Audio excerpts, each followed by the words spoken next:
Now, it's also commonly imagined that atheists think there is nothing beyond human life and human understanding.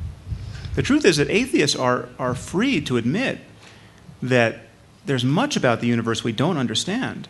I mean, it is obvious we don't understand the universe. But it is even more obvious that neither the Bible nor the Quran reflects our best understanding of it.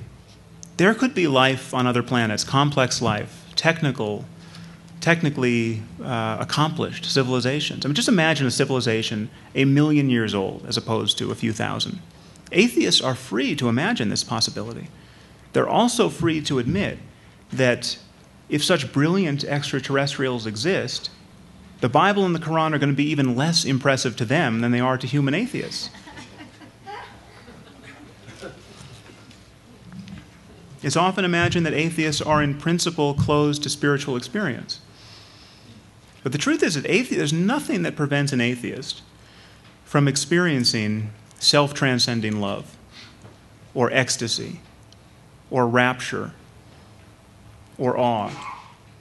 In fact, there's nothing that prevents an atheist from going into a cave for a year or a decade and practicing meditation like a proper mystic. What atheists don't tend to do is make unjustified and unjustifiable claims about the cosmos on the basis of those experiences. Now, but there's no question that disciplines like meditation and prayer can have a profound effect upon the human mind. But do the positive experiences of, say, Christian mystics over the ages suggest that Jesus is the sole savior of humanity? Not even remotely, because Christians have been having these experiences, but so have Buddhists and Muslims and even atheists. So there's a deeper reality here, and it makes a mockery of religious denominations. The fact is that whenever human beings make an honest effort to get at the truth, they reliably transcend the accidents of their birth and upbringing. I mean, just as it would be absurd to speak about Christian physics, though the Christians invented physics, and it would be absurd to speak about Muslim algebra, though the Muslims invented algebra. It will one day be absurd to speak about Christian or Muslim ethics or spirituality. And whatever is true about our circumstance in ethical and spiritual terms is discoverable now and can be articulated without offending all that we've come to understand about the nature of the universe. And certainly without making divisive claims about the unique sanctity of any book or pegging these most beautiful features of our lives to rumors of ancient miracles.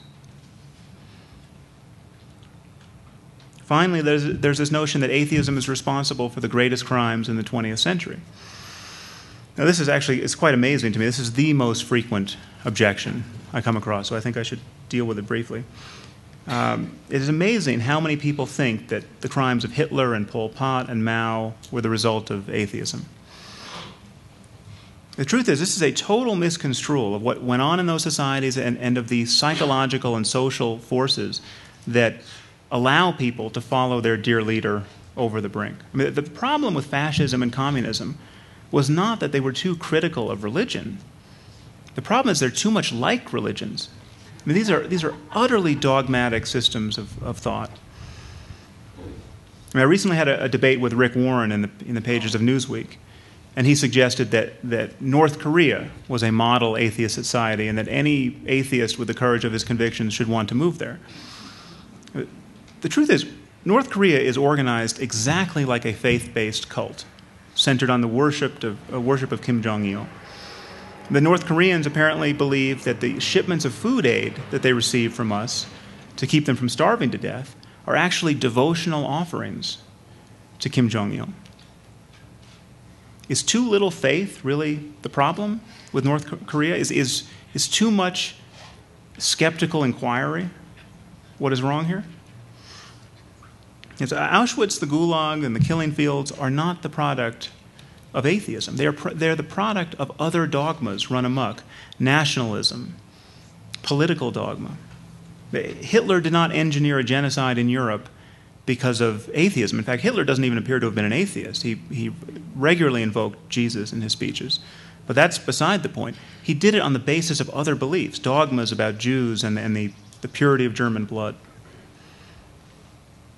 The history of Muslim jihad, however, does have something to do with Islam. The atrocities of September 11th did have something to do with what 19 men believed about martyrdom and paradise. The fact that we're not funding stem cell research at the federal level does have something to do with what Christians believe about conception and the human soul. It's important to focus on the specific consequences of specific ideas. So I want to make it very clear that I am not holding religion responsible for every bad thing that a religious person has done in human history, to be balanced against all the bad things that atheists have done. I'm only holding religion responsible for what people do and will continue to do explicitly for religious reasons.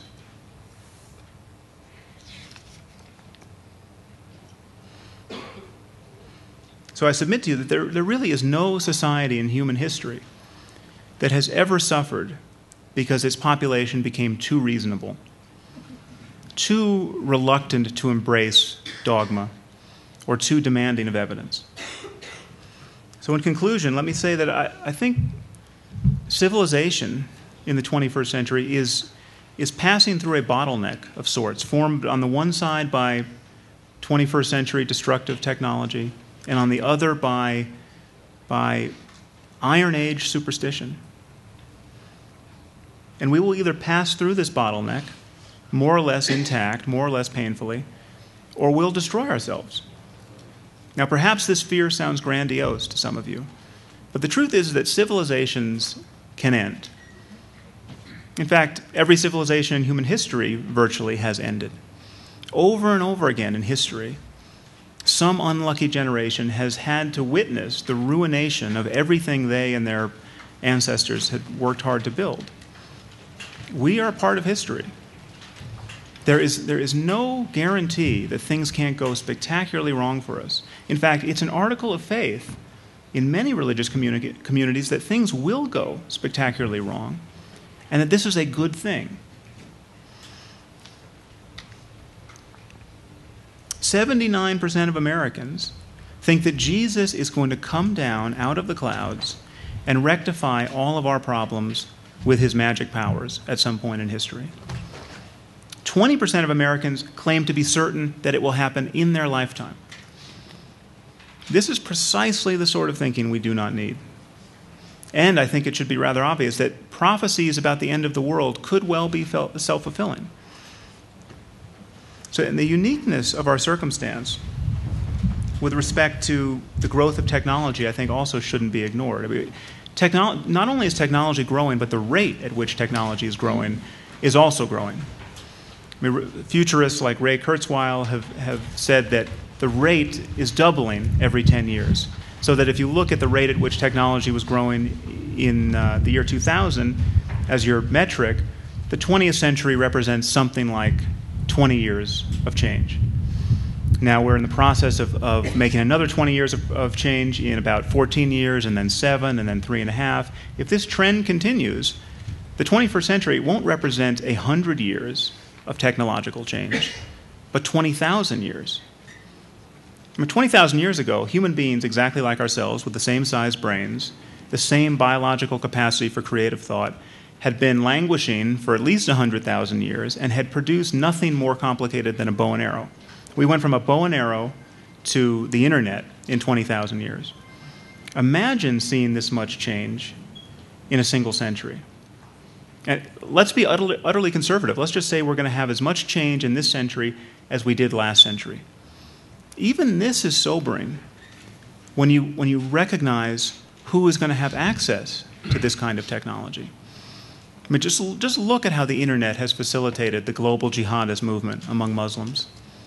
Look how difficult it is proving to stop the proliferation of nuclear weapons.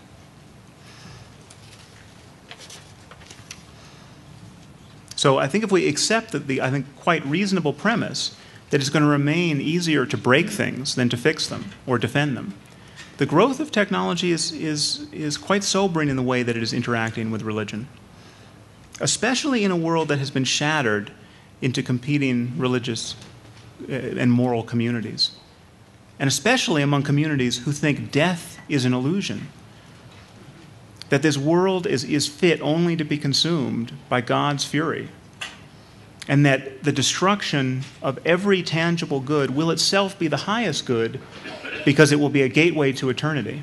These are explicitly religious ideas. They have no basis in fact, and yet they are amazingly well subscribed. It seems to me that it is everyone's responsibility to help break this spell. Thank you very much.